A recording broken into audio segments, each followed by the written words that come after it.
네, 안녕하세요. 서버파트장 김지연입니다. 3주차 세미나를 이미 올리긴 했는데 조금 내용이 불친절한 것 같아서 추가 강의 살짝 찍어보려고 네, 시작하게 되었고요.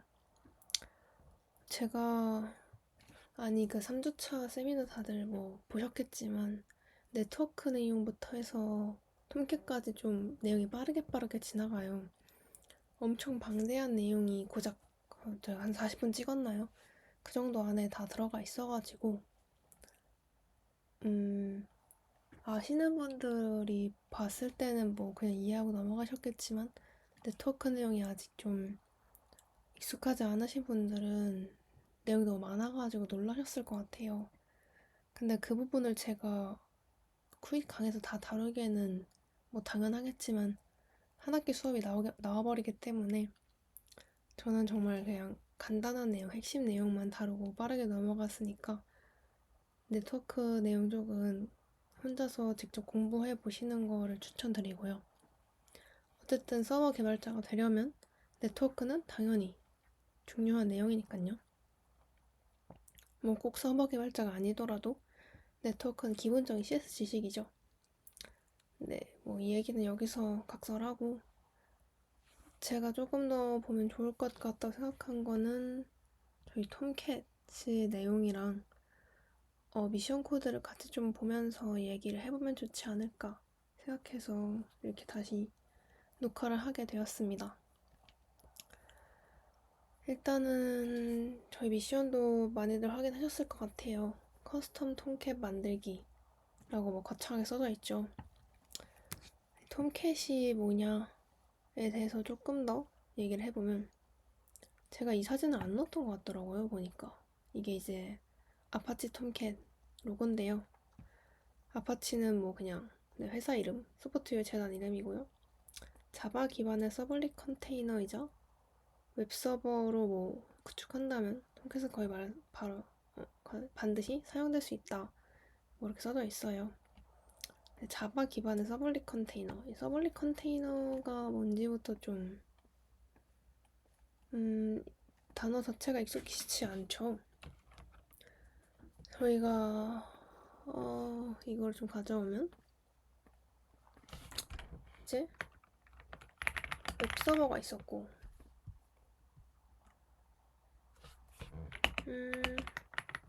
WAS가 있었죠. 웹 애플리케이션 서버가 있었습니다. 얘가 정적이었고 얘가 동적이었어요. 근데 우리가 사용해야 될 건 동적이겠죠? 그냥 뭐 HTML 하나 뿌려주고 끝인 게 아니라 우리는 사용자와 상호작용하는 그런 서버를 만들어야 하니까 클라이언트와 상호작용하는 서버를 만들어야 되니까 우린 동적 서버를 만들어야 합니다. 이 동적 서버를 만들기 위해서 필요한 것 중에 서블릿 컨테이너라는 게 포함이 되어 있는 거예요. 그러니까 WAS를 만들기 위해서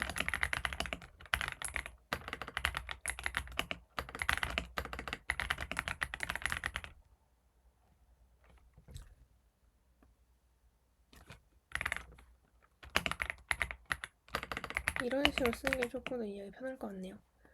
WAS를 웹 애플리케이션 서버를 만들기 위해서 그 사용되는 부품 중 하나가 서블릿 컨테이너입니다. 웹앱 서버는 서블릿 컨테이너를 포함해서 구현하는 것이죠. 네, 그쵸? 이제는 아실 것 같아요. 서블릿 컨테이너가 포함되어야 돼요. 근데 이 서블릿 컨테이너에는 얘에 대한 종류가 몇 가지 있겠죠. 한 종류가 톰캣인 겁니다. 뭐 여러 가지 종류가 있겠죠. 저도 뭐 자세하게 모르는데 찾아보니까 뭐 제티, 언더토 뭐 이런 게 있는 것 같아요. 저도 다 알진 못하겠습니다. 이런 것들이 있는데 이제 톰캣은 그 중에서 가장 유명하고 널리 쓰이는 그런 친구라고 봐주시면 됩니다. 그래서 이 톰캣이 뭘 하냐? 톰캣의 역할. 이제 뭐 HTTP 메시지를 패싱하고 스레드풀에서 각 요청마다 스레드를 할당하는 등 뭐 통신을 위한 여러 가지 역할들을 하겠죠. 그렇습니다. 자, HTTP 메시지를 발신한다. 우리가 보면 여기 있나요? HTTP에도 뭐 헤더도 있고 바디도 있고 뭐 이런 여러 가지 메시지들이 올 거예요. 근데 우리가 여기 있는 게 다 중요하지만 모든 뭐 저걸 한 번에 사용하진 않을 거 아니에요. 그래서 이 메시지를 파싱을 합니다. 뭐 여기만 봐도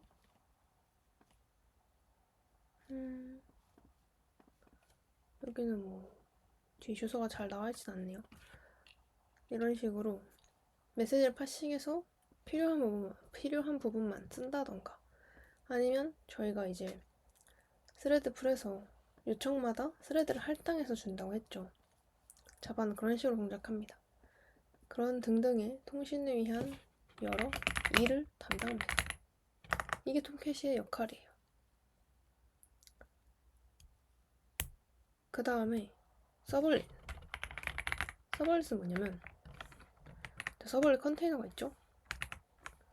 근데 우리가 이 서블릿 컨테이너 위에 우리 애플리케이션 로직을 어쨌든 있어야 될 거 아니에요. 위에 담는 서블릿 컨테이너 위에 그 자바 클래스를 만들어야 되겠죠. 그래야 우리가 뭐 로그인을 할 거면 로그인을 하고 뭐 회원가입하고 이런 로직들이 다 있어야 되니까 그 위에 로직을 담는 자바 클래스를 만들어야 되는데 만들어야 하는데 이 클래스가 바로 서블릿입니다.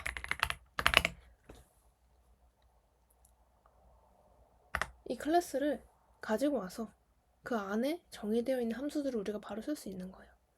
뭐 예를 들어서 뭐 doGet 이런 함수가 있어요. 안에 보면 이런 걸 갖다 쓰면 바로 get 요청을 뭐 받거나 하거나 할 수 있는 거죠.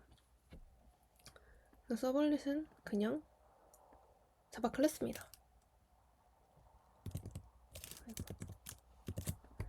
자바 클래스예요. 조금 이해가 되셨을까요? 우리가 웹앱 서버를 만들어야 하는데 그 웹앱 서버를 만들기 위한 부품 중 하나가 서블릿 컨테이너예요. 서블릿 컨테이너이고 그 서블릿 컨테이너에는 여러 가지 종류가 있는데 제티도 있고 언더토어도 있고 뭐 등등 여러 가지가 있는데 그 중에 한 종류가 가장 유명한 서블릿 컨테이너가 톰캣이다. 그래서 그 톰캣은 HTTP의 메시지들을 파싱하고 스레드풀에서 각 요청마다 스레드를 할당하는 등등의 여러 가지 통신을 위한 일들을 담당합니다. 우리가 앞에서 주구장창 얘기했던 그 복잡한 네트워크 관련 일들을 담당하는 것 같아요. 그래서 서블릿 컨테이너가 있으면 우리가 그 위에 애플리케이션 로직을 담아야 되는데 그 로직을 구현하기 위한 자바 클래스가 바로 서블릿이다. 서블릿 안에는 doGet 등등의 되게 우리가 쓰기 편한 함수들이 정의가 되어 있다. 이런 식으로 봐주시면 될 것 같습니다. 조금은 이해가 되셨을 거라고 믿어요. 그러면 이제 미션 코드를 한번 봐보도록 할게요. 이게 처음 미션 보신 분들은 좀 당황하셨을 수도 있을 것 같아요. 특히 서버웨어 처음 해보시거나 이런 분들도 많이 계시는 걸로 아는데 뭐 지금까지는 그냥 자바 해가지고 뭐 사다리 만들고 객체 지향 뭐 리팩토링하고 그래 뭐 자바 오랜만에 복습하니까 좋네 라고 생각하셨을 것 같은데 갑자기 1단계 요구사항 1 보니까 index.html 반환하기 이게 무슨 소리지? 라고 많이들 생각하셨을 것 같습니다. 물론 아닐 수도 있어요. 여러분들은 다 잘하시는 분들이니까요. 근데 저는 부원했을 때 3주차 미션 보고 정말 많이 당황했었거든요. 도대체 뭘 어떻게 하라는 걸까? 힌트 봐도 아무것도 모르겠더라고요. 네, 쓸데없는 얘기는 그만하고요. 그래서 제가 뭘 해볼 거냐면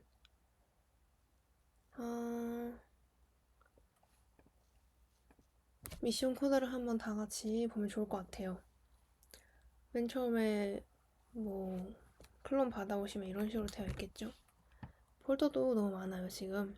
이제 웹앱 안에 있는 애들은 보시면 알겠지만 뭔가 눈에 보이는 친구들, HTML, 뭐 CSS, 뭐 이런 로고 같은 것도 있고요, 뭐 사진도 있고 여러 가지가 있어요. 이런 친구들은 이제 우리가 뿌려줘야 하는 눈에 보이는 화면을 지금 구현을 해놓은 거예요. 웹앱 안에는 그래서 그냥 화면이거나 프론트구나 라고 대충 생각해 주시면 될 것 같고, 우리는 메인 로직으로 한번 들어가 봅시다. 패키지도 지금 너무 많은데 일단 시작 부분으로 메인 함수 부분으로 가봐야 되겠죠. 웹서버 안에 메인 함수가 이렇게 있습니다. 웹서버라는 클래스에 포트 번호가 정의되어 있고요, 스레드 개수가 정의되어 있어요. 그 다음에 메인 함수를 보시면 이제 디폴트 포트를 80을 해놨어요. 보통 스프링은 8080 쓰는데 여긴 80으로 지금 해놨습니다. 그리고 스레드 넘버도 이렇게 있어요. 그 다음에 뭘 받아와서 포트가 있고 환영 소켓, 연결 소켓 이렇게 되어 있는데, 자, 일단 환영 소켓이랑 연결 소켓이 뭐냐? 환영 소켓은 모든 요청을 받아서 일단 얘가 맨 처음에 받는 거예요. 말 그대로 환영 소켓 제일 앞단에 있는 소켓이라고 봐주면 될 것 같아요. 서버에 딱 하나만 있고 직접 데이터를 주고받지는 않아요. 근데 이제 새로운 연결을 받아들이는 역할만 하는 친구거든요.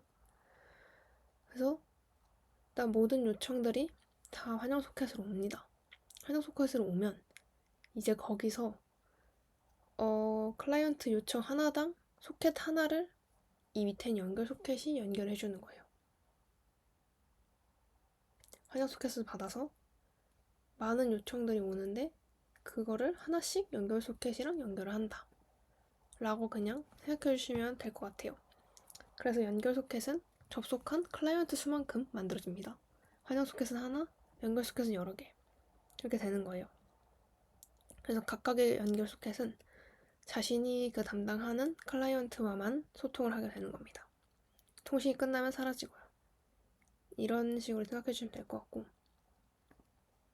그 다음에 이 서비스.서브밋, 이게 뭐냐면 그 스레드 풀에서 우리가 스레드 하나씩 할당해 준다 했잖아요.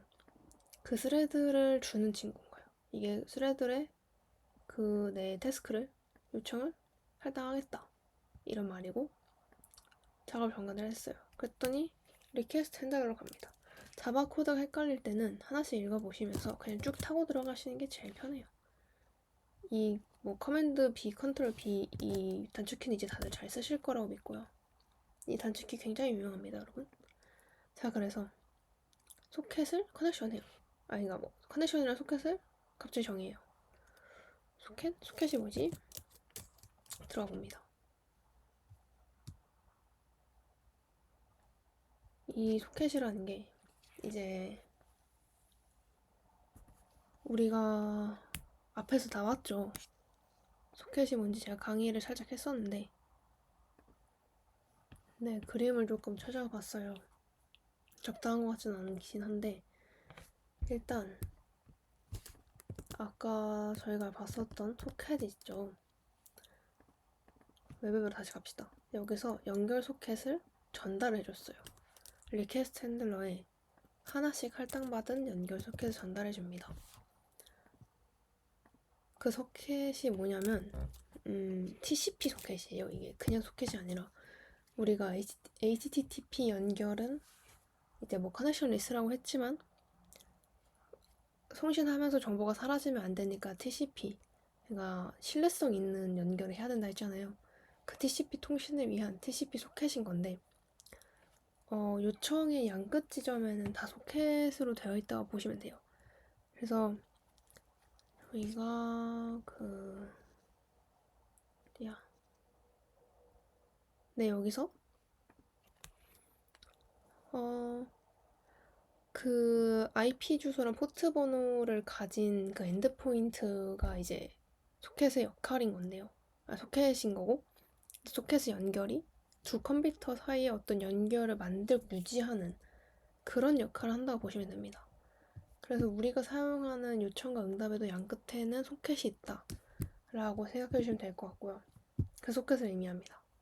TCP 소켓, 통신을 위한 TCP 소켓을 이제 하나씩 할당받아서 가지고 온 거고요. 그래서 뭐 여기까지는 그래도 이런 좀 복잡한 네트워크 부분은 이미 구현이 되어 있습니다.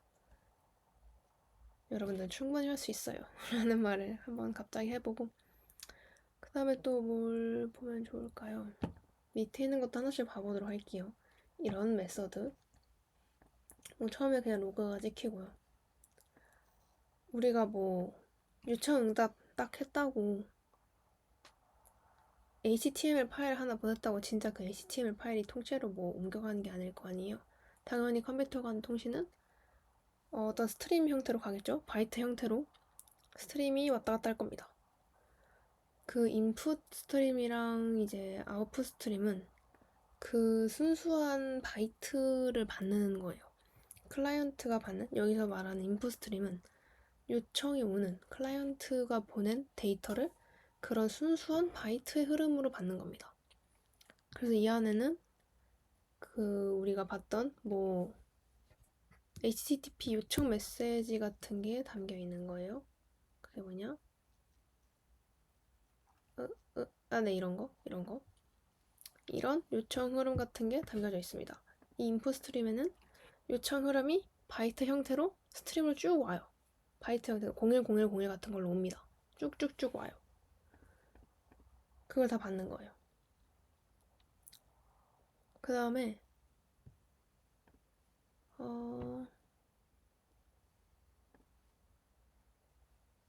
여기 그게 있지 않나요? F 스트림 리더가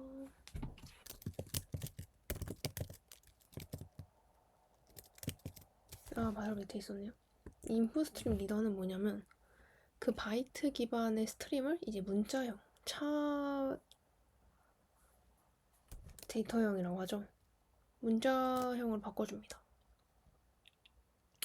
그리고 버퍼 리더는 그 문자들을 우리가 바이트로 받는다고 문자를 하나씩 한 글자씩 받으면 의미 해석이 어려워지겠죠. 그리고 좀 효율성도 떨어지고, 그래서 버퍼 리더는 문자들을 한 글자씩 읽는 게 아니라 한 줄씩 묶어서 조금 더 효율적으로 읽을 수 있도록 버퍼에다 이렇게 담아가지고 해주는 겁니다. 그 다음에 이제 데이터 아웃풋 스트림은 뭐냐? 이거는 한번 조금 타고 들어가 보니까 뭐 그냥 아웃풋 스트림을 받고 있어요. 생성자 봐보면 아웃풋 스트림, 이제 인풋 스트림이 그냥 바이트의 흐름을 받는 거였으니까 뭐 아웃풋 스트림은 대충 그 반대 방향이겠죠. 우리가 응답을 보낼 때 쓰이는 그런 걸 거예요. 뭐 그냥 그런 거에 구현돼 있다. 근데 이제 뭐 그 아웃풋 스트림을 일반 아웃풋 스트림으로 안 하고 그거를 조금 더 한 번 더 감싼 객체를 사용하는 거죠. 그래서 이 친구는 이제 클라이언트에게 데이터를 보낼 때 우리가 그냥 print ln 함수 같은 거나 뭐 write bytes 같은 편리한 메서드를 사용할 수 있도록 그 아웃풋 스트림을 감싸고 있는 객체인 거예요. 이런 식으로 흘러갑니다. 하나하나 사실 이런 것 뭐 몰라도 미션 할 수 있겠지만 이렇게 공부하면 좀 더 이해가 잘 되시는 분들도 계실 것 같아서 하나하나 설명 한번 해봤습니다. 이런 식으로 여기는 그냥 이제 요청 스트림을 받고 응답을 내보낸다. 그런 것들을 위한 준비라고 봐주시면 될 것 같고요. 지금 있는 코드를 보면 뭐 그냥 바디에 헬로 월드라는 걸 넣어놨어요. 이걸 응답으로 주고 싶은가 봐요. 리스폰스 200 헤더. 여기 헤더도 완전 다 구현이 되어 있죠. 이 헤더는 여기는 헤더입니다. 이 헤더요. 그래서 우리가 205K 205K는 너무 다들 아시죠? 그냥 요청이 성공했다는 걸 205K로 표현을 하고 응답 코드랑 뭐 컨텐츠 타입 어떻게 할 건지 이런 렌스 이런 거 다 구현해놨어요. 이 뭐라 하죠? 이런 줄바꿈 문자 이런 것도 다 형식에 맞게 적어야 되는 거라서 이것도 뭐 실수로 빼먹거나 지우시면 안 되시고요. 그다음에 뭐 에러 잡고 뭐 이런 식으로 해놨습니다. 그래서 헤더 먼저 넣고 리스폰스 바디 넣는 거죠. 네, 그런 식으로 해서 응답을 반환하도록 이렇게 해놨습니다. 이 흐름만 봐도 요청과 응답이 어떻게 가는지는 대충 보이실 거예요. 그래서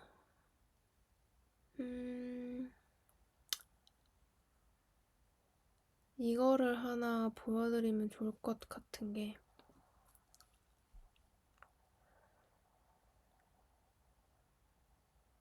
제가 뭐 미션을 여기서 다 보여드릴 순 없고 대충만 흐름만 잠시 설명을 해볼게요. 1번 미션이 이제 HTML index.html 반환하기죠. 아까 저희가 인풋 스트림에서 다 받아가지고 버퍼 리더에서 한 줄씩 보게끔 편리하게 한 줄씩 받게끔 해놨다 했죠. 그래서 우리는 그 인풋 스트림 쭉 받은 거에 버퍼 리더에서 한 줄을 한번 읽어올 겁니다. 스트링이겠죠? 아까 차 형태로 바꿨다 쓰니까 스트링일 거예요. 요청에 한 줄을 읽을 겁니다. br.buffer 리더에 있는 그 쌓여진 문자열 중에 한 줄을 읽어서 이게 한 줄을 읽는 거거든요. 첫 번째 라인을 읽어서 리퀘스트라는 스트링에 담아볼게요. 그 다음에 요청을 읽었잖아요. 그 요청에서 우리는 URL 파일 그 요청 URL에서 파일 경로를 추출을 해야 돼요. 요청 URL에서 파일 경로를 추출할 겁니다. 그리고 그 파일 경로에 따라서 HTML을 반환을 해주면 되는 거예요. 첫 번째는 루트 경로에서 그 뭐 인덱스를 반환해주면 되겠죠. 코드를 보여드릴 순 없고요. 미션이시니까 여러분들도 공부하시는 거 다들 이렇게 말하면 안 될까요? 또 열심히 다들 하시니까 이런 식으로 말로만 설명해 드리겠습니다. 요청 한 줄 읽어서 그 URL을 파싱을 해서 경로를 뽑아내서 그 경로에 따라 반환을 해주면 돼요. 자, 방금 run 메소드를 간단하게만 구현을 해놨어요. 그리고 실행을 시켜줍니다. 실행을 시켜주고 저희가 아까 웹서버에서 여기는 보여드려도 될 것 같아요. 보시면 이 포트를 80으로 해놨잖아요. 80으로 접속해야 된다는 뜻입니다. 당연하겠지만. 그리고 요구사항 1을 보면 경로도 여기다 다 적어놨네요.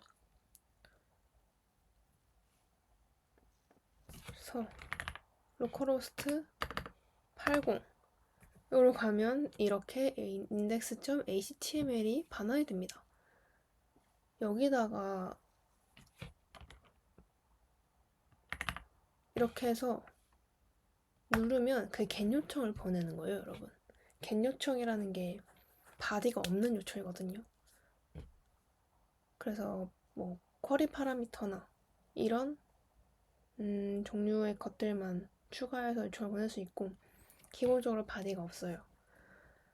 그래서 여기다가 그냥 쳐서 엔터 누르시면 그게 get 요청을 보내는 거랑 똑같습니다. 그래서 포스트 요청 어떻게 보내냐? 그거는 이제 차차 배워나가실 거예요. 이미 알고 계신 분들도 많겠죠. 그래서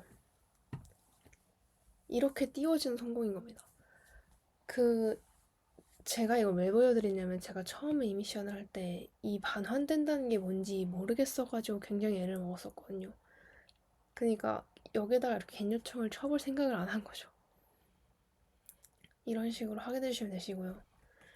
너무 많이 보여드리는 건가 싶기도 한데 그래도 같이 코드 하나씩 보면서 조금 더 이해가 많이 되셨으면 좋겠습니다. 미션을 맨 처음에 보면 좀 막막하실 수도 있을 것 같은데 조금 더 편하게 다가가시게끔 한번 해봤고요. 왜냐면 이 밑에는 이렇게 한번 성공을 하시면 그 밑에는 다 비슷비슷하실 거예요. 로그인 하기는 좀 어려울 수 있겠는데 나머지는 비슷비슷하실 것 같고요.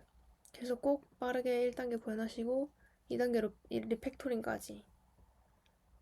이 미션 양이 좀 많아가지고 걱정은 되지만 여러분들 1, 2주차 미션 빨리빨리 하신 거 보니까 너무 다들 잘하실 것 같아요.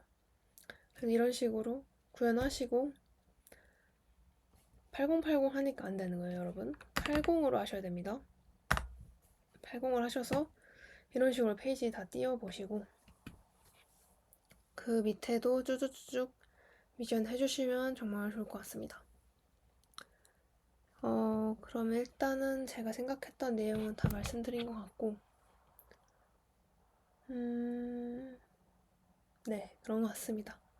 혹시나 또 추가 자료 요청하시거나 내용 요청하실 거 있으면 언제든지 편하게 연락 주시면 감사하겠습니다. 그러면 저는 이만 다시 가보도록 하겠습니다. 감사합니다.